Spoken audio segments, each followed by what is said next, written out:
Chegamos à nossa aula 38 e, de acordo com nossa ordem de estudos, hoje o eixo temático 1, Gestão Governamental e Métodos Aplicados.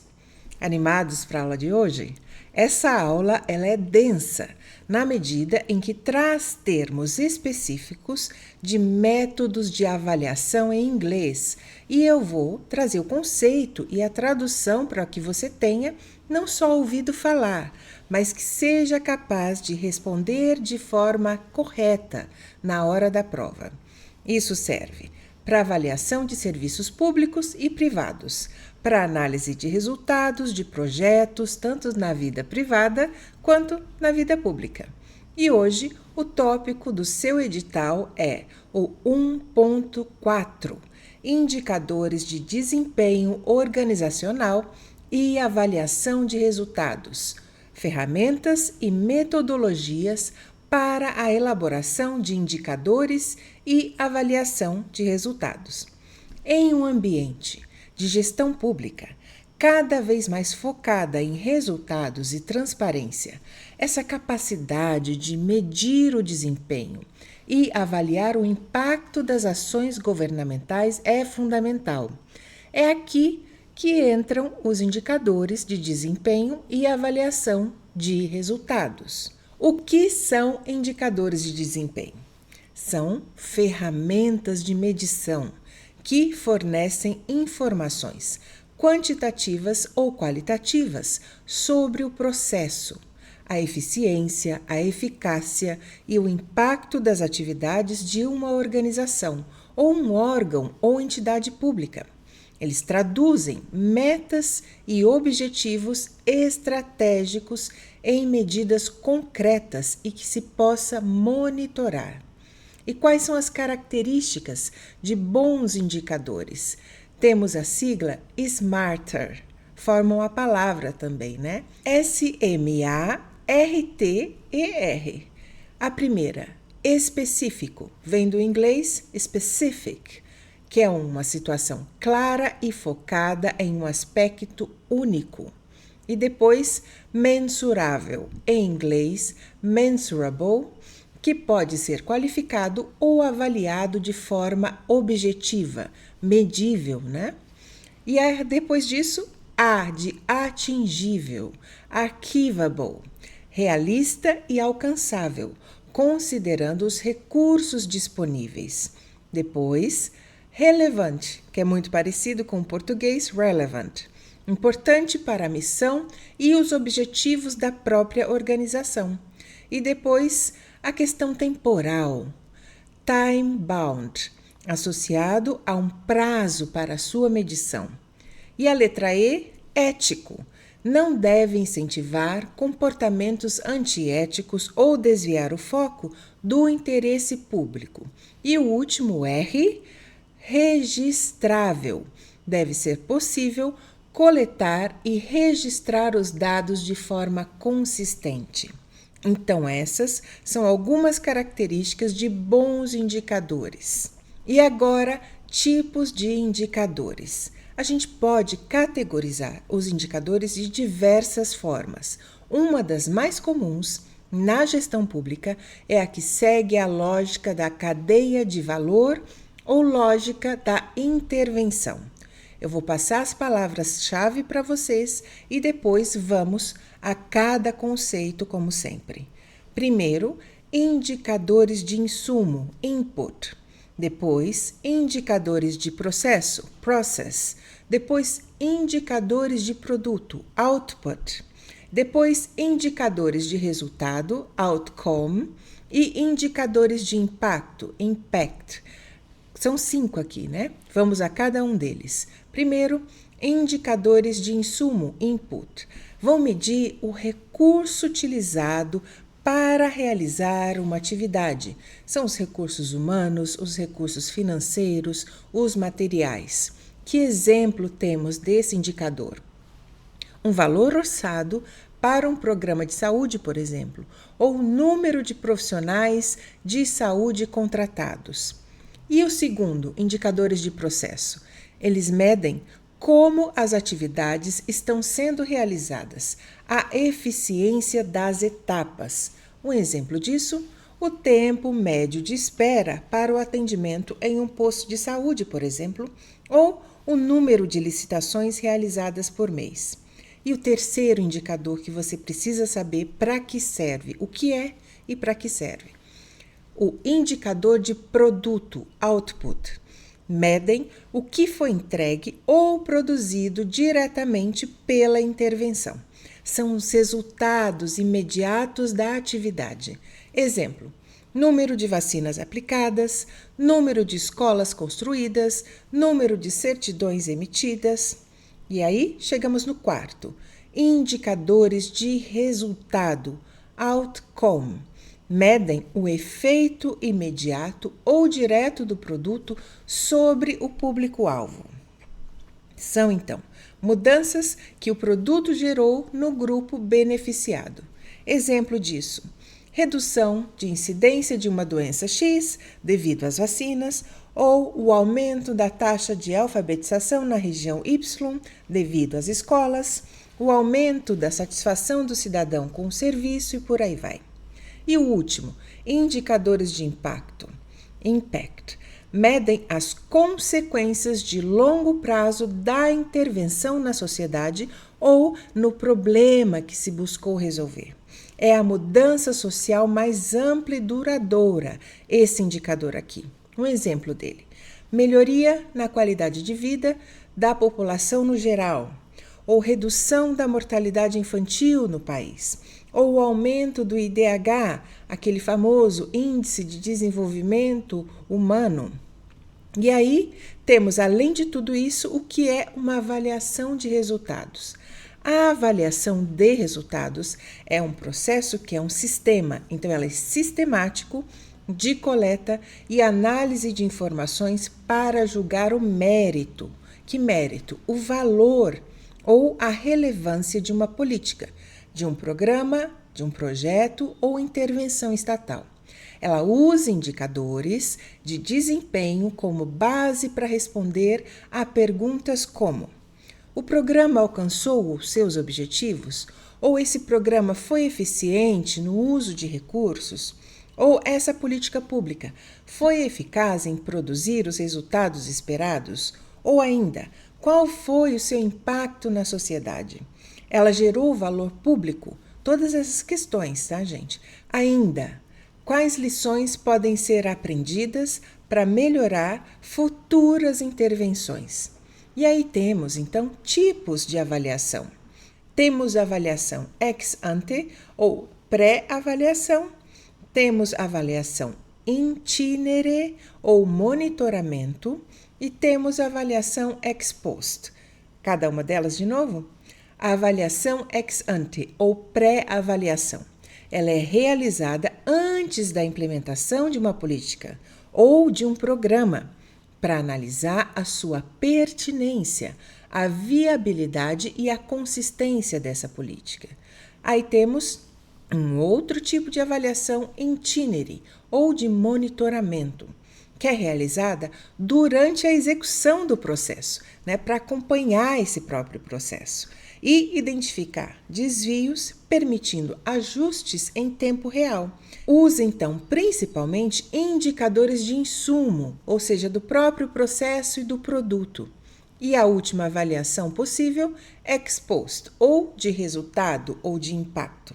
Ela é realizada após a conclusão ou após um período de execução, para avaliar os resultados alcançados, os impactos gerados e a efetividade da intervenção.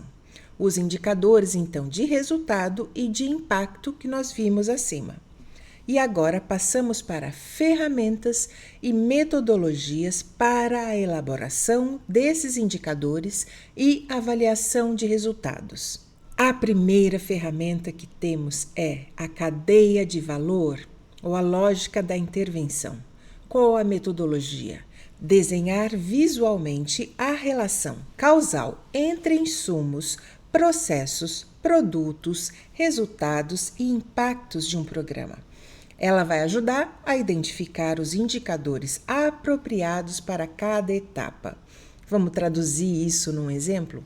Um programa de distribuição de kits de higiene é um insumo.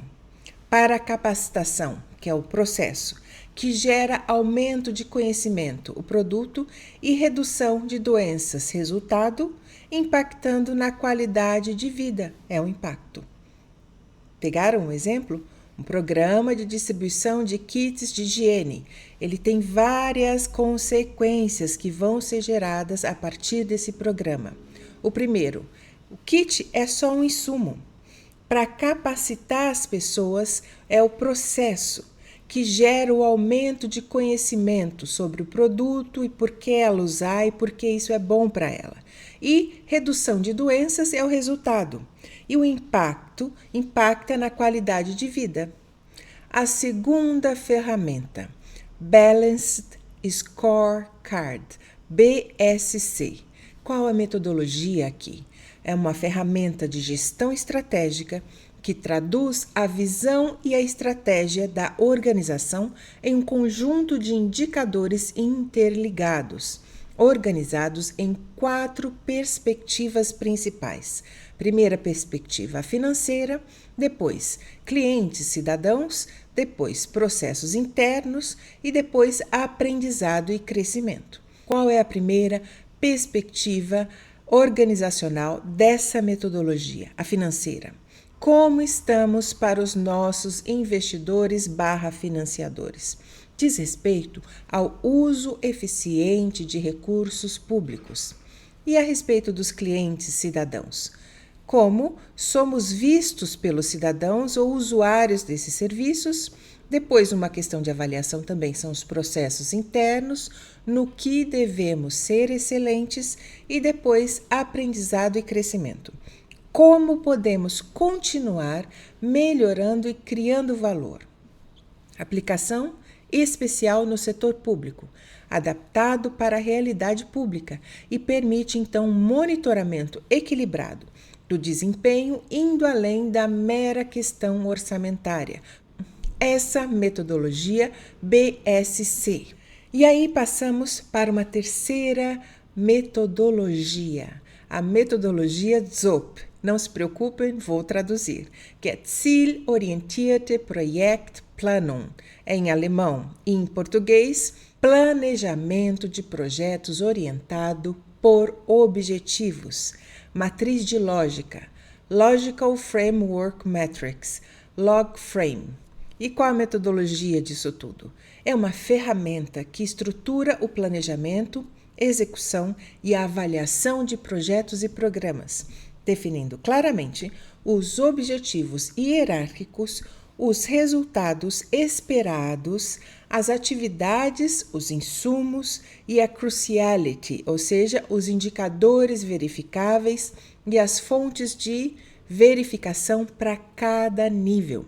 E qual a importância disso? Esse método facilita a identificação dos indicadores desde o início do planejamento e prepara a base para a avaliação. Temos então o quarto método, benchmarking. É uma metodologia que compara o desempenho da organização ou de um programa e serviço com os melhores da sua classe, outros órgãos, outros padrões internacionais, do setor privado, do setor público.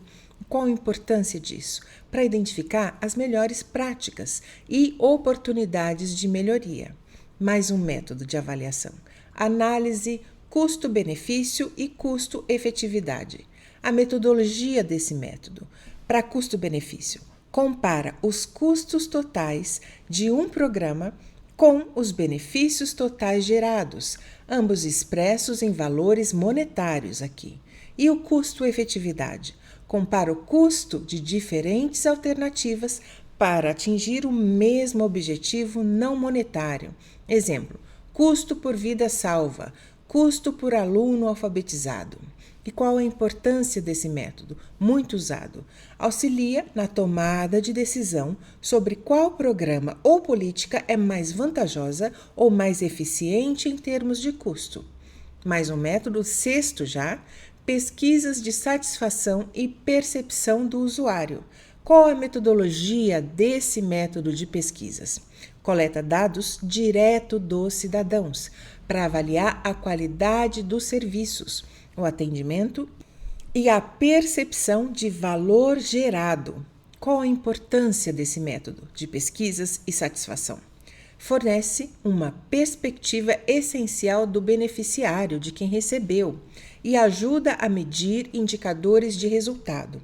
E chegamos então ao 7º método: tecnologias de coleta e análise de dados. Quais ferramentas? Softwares de business intelligence, dashboards interativos, sistemas de gestão integrada, plataformas de Big Data, de Analytics e IA. E qual a importância? Permitem coletar, processar, analisar e visualizar grandes volumes de dados de forma eficiente e transformando, então, essas informações, esses dados, úteis para gestão e para avaliação. E chegamos agora à importância da avaliação de resultados na gestão pública. Vimos 7 métodos diferentes de avaliação de resultados. Por que precisamos avaliar? Primeiro, accountability e transparência. Accountability, vimos na outra aula, responsabilização. Permite que o governo preste contas à sociedade sobre o uso dos recursos públicos e os resultados alcançados. Segunda razão, melhoria contínua. Fornece um feedback para o aprendizado organizacional, permitindo que políticas e programas sejam ajustados e aprimorados. Terceira razão, tomada de decisão baseada em evidências, sem achismos aqui. Ajuda a gestores a alocar recursos de forma mais eficiente e escolher as intervenções mais eficazes. Quarta razão, legitimidade e confiança, porque um governo que avalia e divulga os seus resultados demonstra compromisso com a eficácia e a responsabilidade, aumentando a confiança dos cidadãos. E por último, justificação de investimentos. Ajuda a justificar a continuidade ou expansão de programas que demonstraram um impacto positivo. Então, em suma, fechando a nossa aula, indicadores e avaliação de resultados são as bússolas, entre aspas, da gestão pública, permitindo que o Estado saiba se está no caminho certo, se os recursos estão sendo bem empregados, se as políticas estão gerando valor público esperado para a sociedade. E eu sei que hoje talvez você tenha visto pela primeira vez esses termos, então, se necessário, volte à aula, reveja, anotando os conceitos e as nomenclaturas. E já sabem, se precisar, tem todo esse material organizado para você. Seguimos com mais empenho ainda nesses últimos dias até a sua prova, com toda a animação, bom ânimo possível. E se vocês não viram ainda, tem novidade para vocês no canal. Vamos postar periodicamente a lei seca para você ouvir com a melhor qualidade que pudermos. Só acompanhar aqui e, portanto, então, se inscreva no canal. E se gostou, deixe um like no vídeo. E até a próxima aula.